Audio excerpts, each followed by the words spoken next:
The scientific oration by Profesor Masdar Hilmi, MAG, PhD. Orasi ilmiah oleh Rektor Universitas Islam Negeri Sunan Ampel, Surabaya kepada Profesor Masdar Hilmi, MAG, PhD, disilahkan.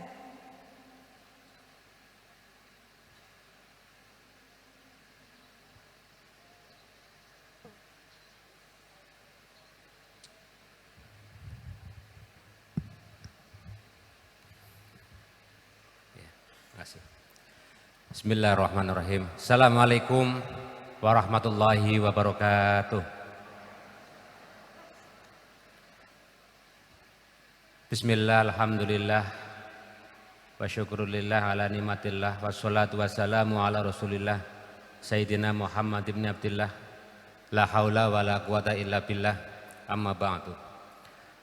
Hadirin muhtaramin, para alim ulama, para kiai, wabil khusus pengasuh Pondok Pesantren Mambaus Sholihin Suci Manyar Gresik, yang mulia Romo Yai Mas Buhin Fakih beserta seluruh keluarga dalem, para sesepuh bini sepuh, para habaib, para tamu undangan, pejabat pemerintah baik sipil maupun militer, yang terhormat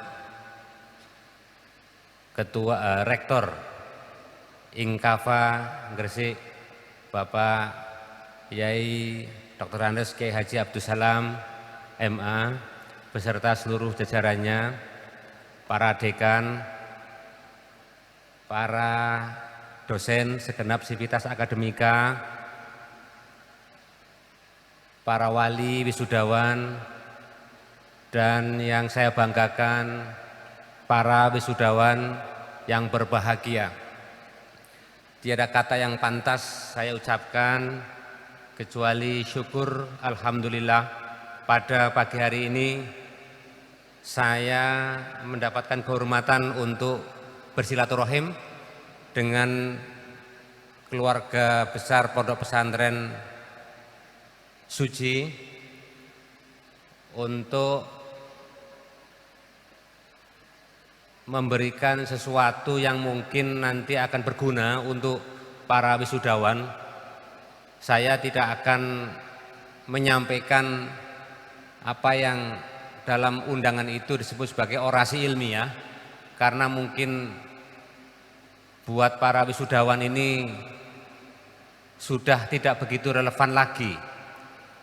Saya hanya ingin memberikan pesan-pesan atau bekal-bekal apa yang kira-kira nanti berguna bagi kehidupan para wisudawan setelah lulus dari Inkava ini.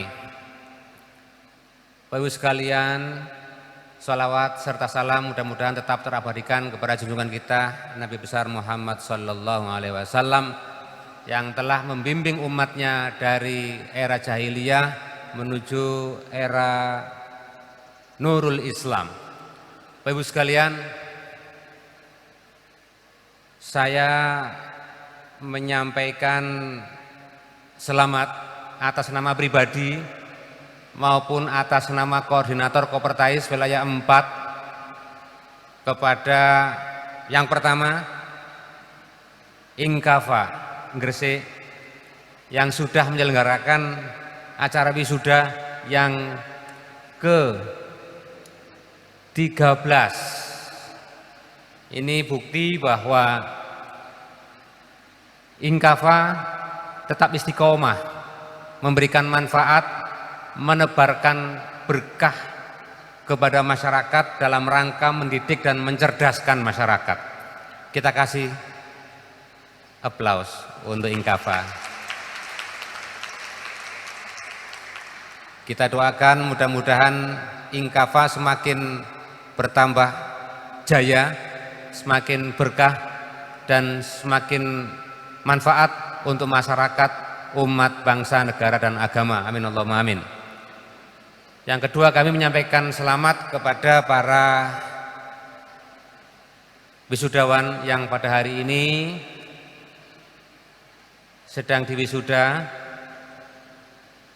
Semoga ilmu yang kalian peroleh selama mondok ataupun selama menempuh studi di Inkava ini akan memberikan berkah dan manfaat untuk hidup kalian di masa-masa yang akan datang. Amin Allahumma amin. Kami juga mengucapkan selamat kepada seluruh wali wisudawan yang telah berhasil mengantarkan putra-putrinya hingga meraih satu tahapan dalam kehidupan putra-putri beliau-beliau ini. Tetapi Bapak Ibu sekalian yang saya hormati, jalan kehidupan bagi anak-anak kita ini masih sangat panjang. Jadi wisuda kali ini hanya menandai satu episode dalam kehidupan mereka saja. Nah, oleh karena itu penting bagi kita para orang tua untuk selalu memberikan dukungan, memberikan doa, memberikan support kepada putra-putri kita agar tidak pernah merasa puas terhadap capaian-capaian akademik yang diperoleh dalam kehidupan mereka. Bapak sekalian yang saya hormati, saya merasa sangat terhormat memasuki ruangan ini. Ini adalah sebuah ruangan yang sangat luar biasa, sangat megah. Tidak pernah saya jumpai ruangan sebesar ini di perguruan tinggi manapun di Jawa Timur ini, selain di Inkava.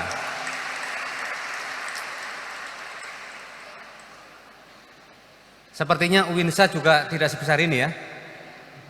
Ini dahsyat sekali, luar biasa ini. Terakhir saya mengajar di program Pascasarjana, ini masih dibangun.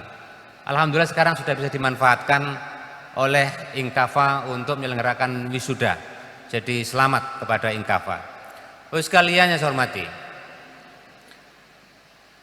Jadi apa yang terpampang dalam semboyan Inkava yaitu tafaqquh, ta'abbud, dan tahalluk itu merupakan intisari atau saripati dari kehidupan ataupun perjalanan manusia. Tahalluk, ta'abbud itu menyangkut kewajiban kita untuk beribadah kepada Allah. Wa ma khalaqtul jinna wal insa illa liya'budun. Ibadah dalam konteks kita sekarang ini memang bukan semata-mata ibadah dalam pengertian vertikal, dalam pengertian ubudiyah saja, tetapi juga ibadah dalam pengertian horizontal, yaitu memberikan manfaat dan kebaikan kepada sesama manusia. Ini satu pesan yang sangat relevan untuk kita, karena kita hidup di dunia ini pada intinya adalah untuk beribadah. Kemudian yang kedua, tafaqquh. Artinya kita harus menjadi orang yang cerdik, pandai, bijaksana, cerdas dalam menyikapi berbagai macam tantangan kehidupan, dalam menyikapi berbagai perubahan-perubahan yang terjadi. Karena Bapak Ibu sekalian saya hormati, sekarang ini kita berada pada satu tahapan yang tidak menentu. Apa yang oleh para pakar disebut sebagai era revolusi industri 4.0. Ini seringkali juga disebut sebagai era digital atau era disrupsi. Apa itu era disrupsi? Era disrupsi adalah era di mana terjadi perubahan-perubahan yang sangat mendasar dalam kehidupan kita, tetapi terkadang kondisi kita ini tidak siap, sehingga yang terjadi adalah perubahan-perubahan itu terkesan mengacak-acak pola kehidupan kita yang sudah mapan. Tetapi Bapak Ibu sekalian saya hormati, saya yakin seyakin-yakinnya kehidupan pesantren ya, yang sudah berlangsung selama berabad-abad, eksis selama berabad-abad, ini menandakan bahwa pesantrenlah salah satu lembaga yang paling siap di dalam menghadapi berbagai macam tantangan dan perubahan. Buktinya Bapak Ibu sekalian, hingga saat ini sekalipun pesantren sudah luar biasa jumlahnya, sudah melampaui angka 30.000 lebih di Indonesia, jumlahnya terus meningkat secara signifikan. Tentu saja ada pesantren-pesantren yang tumbang ya, akibat dari ketidakmampuan beliau-beliau ini di dalam respon berbagai macam perubahan. Tetapi secara umum pesantren adalah salah satu lembaga atau organisasi yang paling fit, yang paling kuat di dalam menghadapi berbagai macam tantangan dan perubahan tersebut. Nah, oleh karena itu Bapak sekalian saya hormati, ini sekaligus sebagai woro-woro kepada masyarakat luas, jika anak-anak kita kepengin sintas.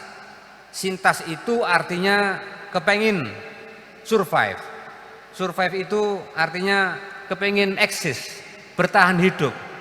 Maka tiada pilihan lain bagi kita masyarakat kecuali menyekolahkan dan memondokkan anak-anak kita ke pesantren. Pesantren sudah terbukti sintas, sudah terbukti kuat, kokoh di dalam menghadapi berbagai macam tantangan dan rintangan. Dan pada hari ini kita menyaksikan pesantren Mambaus Sholihin dengan inkafanya ya, telah menyelenggarakan kegiatan wisuda secara reguler, secara rutin ke-13, sehingga para wisudawan pada hari ini dianugerahi gelar sarjana, terutama adalah sarjana S1. Bapak sekalian saya hormati, tetapi ini adalah satu episode ya, yang jangan membuat kalian menjadi jumawa, jangan membuat kalian menjadi puas terhadap capaian-capaian selama ini, karena jalan masih panjang. Masih ada separuh lebih usia kita. Ini menurut kalkulasi. Kalau kita tidak dijemput oleh malaikat Israel. Karena malaikat Israel itu datang sewaktu-waktu. Ya kan? Idza jaa ajaluhum la yastakhiruna sa'atan wa la yastaqdimun. Tetapi secara logis, secara rasional, jalan hidup kita itu masih panjang. Kecuali kita-kita, ya, kita-kita ini sudah melewati paruh kedua usia. Nah, kalian yang sarjana S1 ini masih lebih dari separuh lagi. Oleh karena itu jangan pernah merasa puas. Pesan saya kepada kalian, yang pertama, jadilah orang yang cerdas, yang bijak, yang cerdik, sebagaimana yang diamanahkan oleh semboyan tafakkur. Karena apa? Sekalian saya hormati, kecerdasan ini nanti akan berguna di dalam menyiasati berbagai problematika dalam kehidupan kita ini. Tapi ingat bahwa kata-kata cerdas di sini tidak hanya cerdas bermakna pikiran. Jangan hanya cerdas bermakna otak. Cerdas dalam konteks kita yang sungguhnya adalah ya cerdas secara otak, juga cerdas secara spiritual, cerdas secara rohani, dan cerdas secara emosional. Nah, inilah yang nanti akan menentukan kualitas hidup kita di masyarakat. Saya yakin seyakin-yakinnya, secerdas apapun, sealim apapun kita, kalau kita tidak pandai menempatkan diri secara proporsional, secara baik di tengah-tengah masyarakat, maka kita akan dianggap tidak begitu istimewa. Jadi yang penting sebenarnya adalah kecerdasan-kecerdasan lain ya, yang menentukan kedalaman spiritual kita dan yang menentukan kehebatan kita di dalam berinteraksi. Yang ketiga, takhalluk. Takhalluk ini artinya kita harus siap di dalam berinteraksi dengan siapapun. Tetapi ada satu prinsip yang tidak boleh kita kalahkan. Kata sebagian orang, nahtalitun wa natamayyazun. Kita siap untuk berinteraksi dengan siapapun, tetapi kami tidak ingin kehilangan apapun. Artinya apa?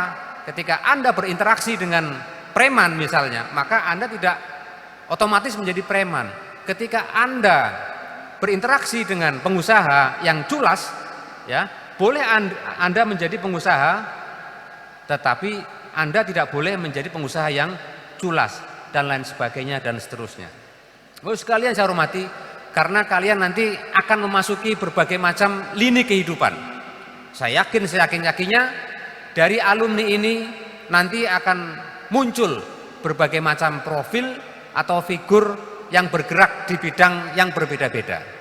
Ada yang jadi ulama atau jadi kiai, ada yang jadi PNS, ada yang jadi dosen, ada yang jadi guru, ada yang jadi pengusaha, ada yang jadi politisi, ada yang jadi maklar, ada yang mungkin jadi bupati, ya, atau gubernur dan seterusnya.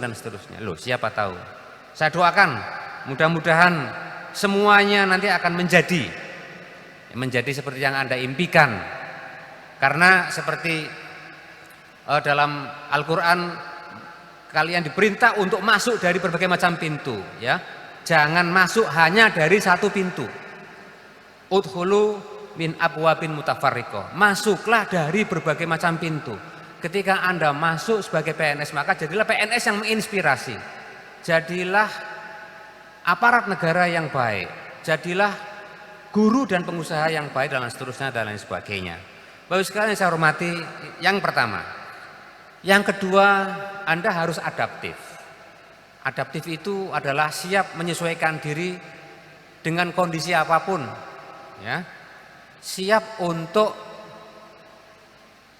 menerima, siap untuk mengoreksi, siap untuk selalu mengevaluasi diri dan kemudian beradaptasi dengan masyarakat. Selama proses adaptasi itu, ya, tidak menyalahi prinsip-prinsip dalam Islam.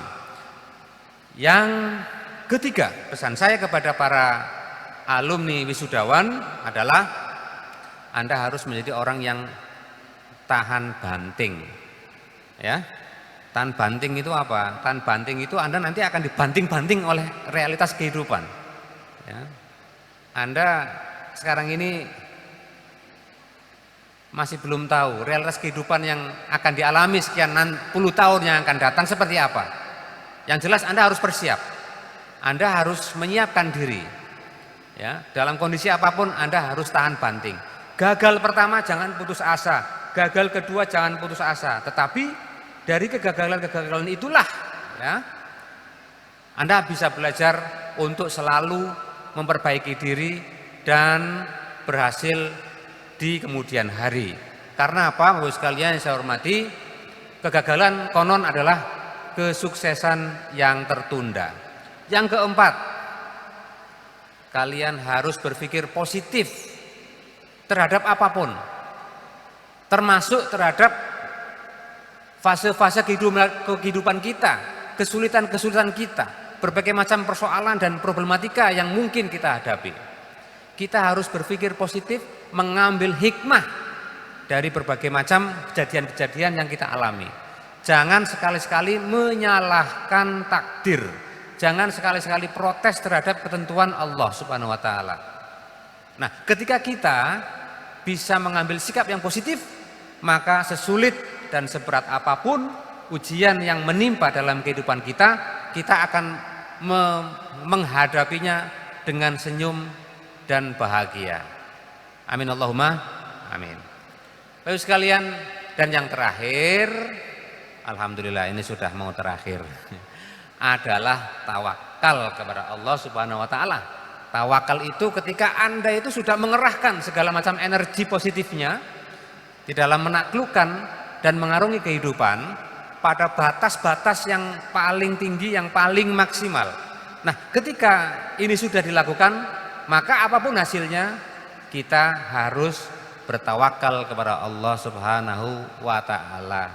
Bapak sekalian saya hormati, saya kira itu yang bisa saya sampaikan. Sekali lagi saya mengucapkan selamat kepada Inkafa, ya, bahwa ini adalah persaksian, ya.